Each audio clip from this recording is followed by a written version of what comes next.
যখনই এহরাম হাতে নেব প্রথম কথাটাই মনে রাখতে হবে, পা যতটা পারবো ফাঁক করে যদি এইভাবে স্বাভাবিকভাবে কাপড় এহরামটা পরি, আপনাকে কিন্তু আপনি হাঁটতে পারবেন না, এইভাবে এইভাবে এইভাবে এইভাবে হাঁটতে হবে। আর যদি পাটা পুরো ফাঁক করে আপনি এহরামটা বাঁধেন তো যত ইচ্ছা লম্বা পা ফাঁক করে দৌড়ান, কোনো অসুবিধা হবে না। তো প্রথম কথাটা মনে রাখবো, এহরাম বাঁধতে গিয়ে পা যতটা সম্ভব ফাঁক করে নেব। 3 ভাগের 2 ভাগ ডান দিকে থাকবে, পুরো এই চাদরটার 2 ভাগ থাকবে ডান দিকে আর 1 ভাগ থাকবে মা দিকে। কাঁধ বরাবর নিয়ে নেব, নিয়ে এটা এইভাবে করবে, এইটা এখানে এনে 2 ভাগ করে দেবে। নিচটা যেন অন্তর থেকে এইটার সঙ্গে এটা সমান হয়, সেই সাইডটা দেখে একটু টান দিয়ে নিই। তখন ওই সময় আমার গায়ে কোনো কাপড় থাকবে না, পরনে যখন নিচেরটা পরবো তখন লুঙ্গিটা খুলে ফেলবো, আর তার আগে জামাটা পাঞ্জাবিটা যার যা আছে খুলে ফেলে দিতে হবে। খালি গায়ে আমাকে এটা পরতে হবে। এটা একটু টেন দিয়ে নিলাম, এটা এখানে কারণ কোনো গিট দেওয়া যাবে না, হয়ে গেল। এইবারে শুধু খালি এইরকম হয়ে গেল। এখানে যদি 2-3 জন লোক টান দেয় কাপড়টা ছিঁড়বে, দিকটা খুলবে। আর এইভাবে যখন করবেন তো আপনার যতটা ইচ্ছে পা ফাঁক করে আপনি দৌড়াতে পারবেন, কোনো অসুবিধা নেই। নিচের দিকে মানে ডান দিকটা মানে ডাবল, আর বাঁ দিকের কাপড়টা 3 ভাগের 1 ভাগ, এইভাবে যেভাবে করা হলো করে এবারে করে নিয়ে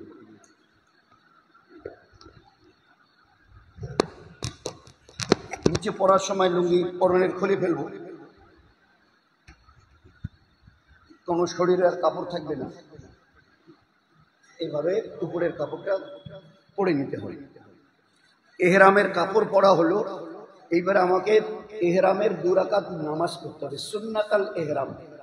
নাওয়াইতু আন উসাল্লি লিল্লাহি তাআলা রাকাতে সালাতে সুন্নাতুল এহরাম মুতাওয়াজ্জিহান ইলা জিহাতিল কাবাতি শরীফাতে আল্লাহু আকবার। 2 রাকাত সুন্নাতুল এহরামের নামাজ পড়ছি, এই আল্লাহ কবুল করেন বলে আল্লাহু আকবার। প্রথম রাকাতে কুল ইয়া আইয়ুহাল কাফিরুন, প্রথম রাকাতে কাফিরুন, আর দ্বিতীয় রাকাতে কুল হু। এটা প্রায় সব সময় লাগবে যত নফল নামাজ পড়তে যাব। তো প্রথম রাকাতে কুল ইয়া আইয়ুহাল কাফিরুন পড়ে রুকুতে গেলাম, রুকু থেকে উঠলাম, সেজদা হলো। ফের দ্বিতীয় রাকাতে সূরা ফাতিহার পরে কুল হু পড়লাম, পড়ে এবারে রুকু করে উঠে ফের সেজদায় গেলাম। দ্বিতীয় রাকাতে সেজদা হলো, সেজদা থেকে উঠলাম, আত্তাহিয়াত যেভাবে আমরা নামাজে পড়ি পুরো পড়ার পরে সালাম ফেরাবো, আসসালামু আলাইকুম ওয়া রাহমাতুল্লাহ, আসসালামু আলাইকুম ওয়া রাহমাতুল্লাহ। বাদিকে সালাম ফেরার সঙ্গে সঙ্গে মাথার টুপি এই কাপড় এইবারে সব নিচে করে দিতে ফেলে দিতে হবে, দিয়ে এবারে নিয়ত করতে হবে। যদি আরবিতে পড়তে পারি তো সবচাইতে ভালো, যদি আরবিতে নিয়তটা মুখস্থ করি, আল্লাহুম্মা ইন্নী উরিদুল উমরাতা ফাইয়াসির হালি ওয়া তাকাব্বালহা মিন্নি। এ আল্লাহ উমরাহের নিয়ত করছি, সহজ করো, কবুল করো। আরবিটা যদি মুখস্থ না থাকে বাংলায় সহজে নিয়ত করে নেব, এ আল্লাহ উমরাহের নিয়ত করছি, সহজ করো, কবুল করো। লব্বাইক আল্লাহুম্মা লব্বাইক, লব্বাইক লা শারীকা লাক লব্বাইক, ইন্নাল হামদা ওয়ান নি'মাতা লাক ওয়াল মুলক লা শারীকা লাক। 3 বার পড়ে নেব। পুরুষদের জোরে পড়তে হবে, মেয়েরা আস্তে আস্তে পড়বে। আমরা যে নিয়তটা করব উমরাহের, পুরুষরা জোরে পড়বে, মেয়েরা মনে মনে পড়বে। আমরা যদি উমরাহের নিয়ত মনে মনে পড়ি, যেমন নামাজের নিয়ত মনে মনে পড়ি, হজরত রোজা রাখার নিয়ত মনে মনে করি, উমরাহের নিয়ত যদি মনে মনে পড়ে নি, মনে মনে আল্লাহুম্মা ইন্নী উরিদুল উমরাতা মনে মনে যদি পড়ি, আপনার নিয়ত বাতিল হয়ে গেল, আপনার উমরাহের নিয়ত শুরুতেই বাতিল হয়ে গেল, আর আপনি কিচ্ছু পাবেন না। বাকি সফরে যা পারেন করেন, দৌড়াদৌড়ি, সাফা মারওয়া, কারণ আপনি তো নিয়তই করেননি। হজ আর উমরাহের নিয়ত পুরুষদের জোরে জোরে করতে হবে, মেয়েরা আস্তে আস্তে মনে মনে পড়বে। এই জন্যে সালাম ফেরা মাত্র মাথার কাপড় ফেলে দিয়ে এ আল্লাহ উমরাহের নিয়ত করছি, সহজ করো, কবুল করো। শব্দ করে, আওয়াজ করে, মনে মনে পড়লে বাতিল হয়ে যাবে। তো এইবারে বলেই আমি লাব্বাইক 3 বার আমরা পড়বো, পুরুষরা জোরে জোরে, মেয়েরা পড়বে মনে মনে। তো আমার এহরাম বাঁধা, এহরামের নিয়ত করা হয়ে গেল। এহরাম মানে কি? এহরামের অর্থই হচ্ছে হারাম করে দেওয়া। এ আল্লাহ, তোমার ঘরে তওয়াফের জন্য আমি এই যে এহরাম বাঁধলাম, 8-9টা জিনিস আমি আমার জন্য হারাম করে দিলাম। কি কি? এখন থেকে নিয়ে আর এহরামের আমল যতগুলো আছে, মক্কায় পৌঁছার পরে যতক্ষণ মাথা ন্যাড়া হয়নি অতক্ষণ পর্যন্ত আমি মাথায় মুখে কোনো কাপড় লাগাতে পারবো না। কোনো টুপি মাথায় দিয়ে নামাজ কোনো ওয়াক্তের পড়তে পারবো না। মাথায় টুপি দিয়ে নামাজ পড়া হারাম। উজু করি, গোসল করি, মুখে কোনো কাপড়, যেমন গামছা দিয়ে, তোয়ালে দিয়ে মুখ মুছি, মুখে কোনো কাপড় লাগানো যাবে না, হারাম।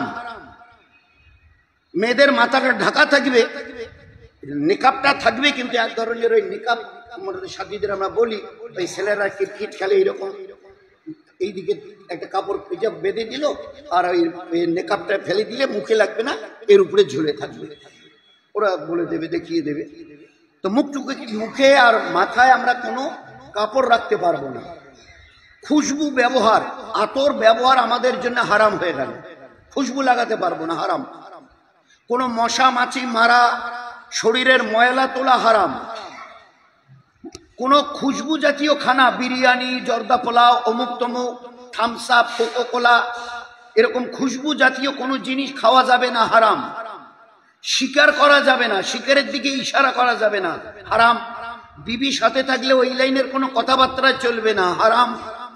আমাদের পায়ের, 2 পায়ের এই যে উপরের যে রগটা, এই রগটা ঢাকা যাবে না, হারাম। ওই জন্য হাওয়াই চপ্পল পরতে হবে। আমাদের জুতো পরা যাবে না, শুধু হাওয়াই চপ্পল পরবে। মেয়েদের এইটাতে ছাড় আছে, ওরা যে কোনো ধরনের জুতো পরতে পারবে, কিন্তু আমরা জুতো পরতে পারবো না। আমাদের জন্য এই পায়ের উপরের হাড়টা ঢাকা হারাম, এই জন্য হাওয়াই চপ্পল পরতে হবে।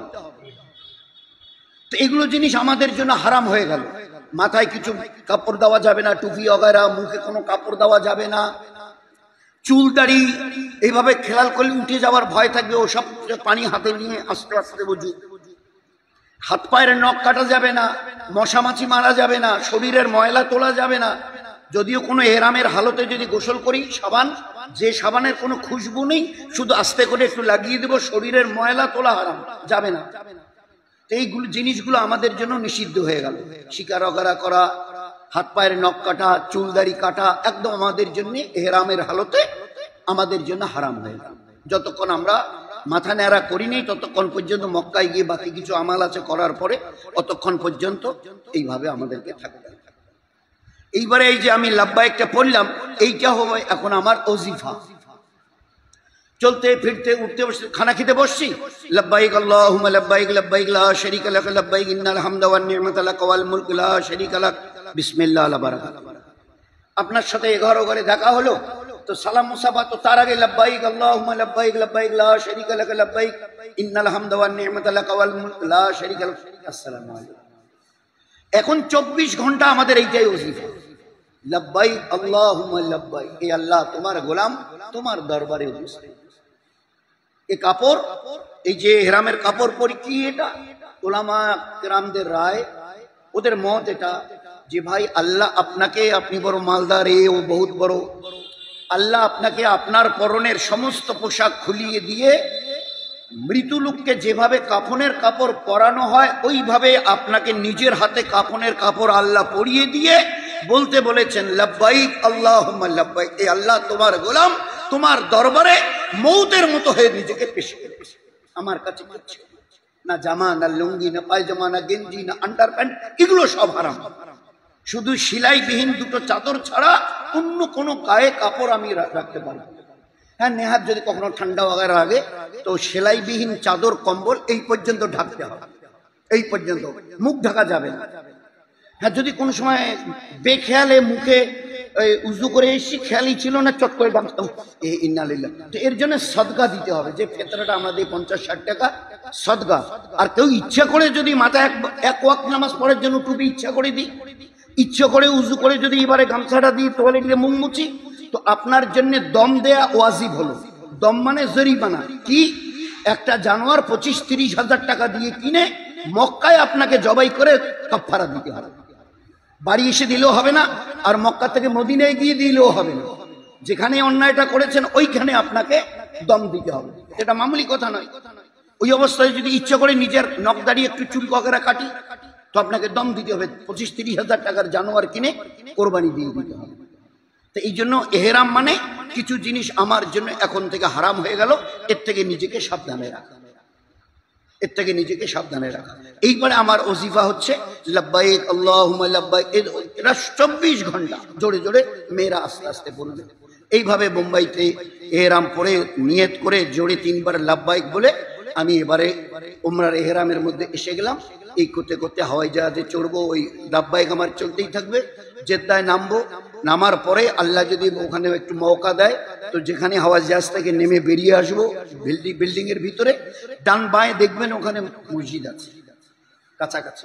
ওয়াক্ত যদি সহি থাকে, সময় হাতে থাকে, তো সাথীদের কাছ থেকে জেনে নিয়ে যারা আমাদের নিয়ে যাচ্ছে, পাশে মসজিদ আছে, 2 রাকাত শুকরিয়া নামাজ পড়বো, শুকরিয়ার নামাজ পড়বো। এই সেই জেদ্দা যেখানে মা হাওয়াকে আল্লাহ পাক জান্নাত থেকে যখন বার করেছিলেন, ওই 2 জনকে, আমাদের আদি পিতা হযরত আদম আর মা হাওয়া, তো মা হাওয়াকে জান্নাত থেকে এই জমিনে, জেদ্দার এই জমিনে ফেলা হয়েছে, নামানো হয়েছে। আর আদম আলাইহিস সালামকে শ্রীলঙ্কার জাফনা বলে একটা ডিস্ট্রিক্ট আছে, জেলা, শ্রীলঙ্কায় ওনাকে নামানো হয়েছিল। আর মা হাওয়াকে তো পাক জমিন। তো এবারে হাওয়াই জাহাজ থেকে যখন নামছি, এটা আরবেরই একটা জায়গা, সৌদি আরবেরই একটা জায়গা। ওই সময় যখন হাওয়াই জাহাজ থেকে সিঁড়ি ধরে নিচে নামবো, খুব ভয় ভীতির সঙ্গে, আল্লাহ এমন এক পাক জমিনে এসে পা রাখছি যেখানে হাজার নয় লাখো নবী তাদের পা রেখেছিলেন। ওলামায়ে কেরাম বলেন, তুমি যখন পা রাখবে খুব আদবের সঙ্গে এই খেয়াল করে রাখিও যে এই জেদ্দার মানে বালু, পাথর, ইট, মাটি সবাই যেন বলছে হাজী সাহেব পাক হয়ে এসেছেন তো, ভালো করে তওবা করে পাক পবিত্র হয়ে এসেছেন তো। আপনি যেখানে পা রাখতে যাচ্ছেন না, এই জায়গায় লাখো নবীরা পা রেখেছে আর আমরা তাদের পায়ে চুমু দিয়েছি।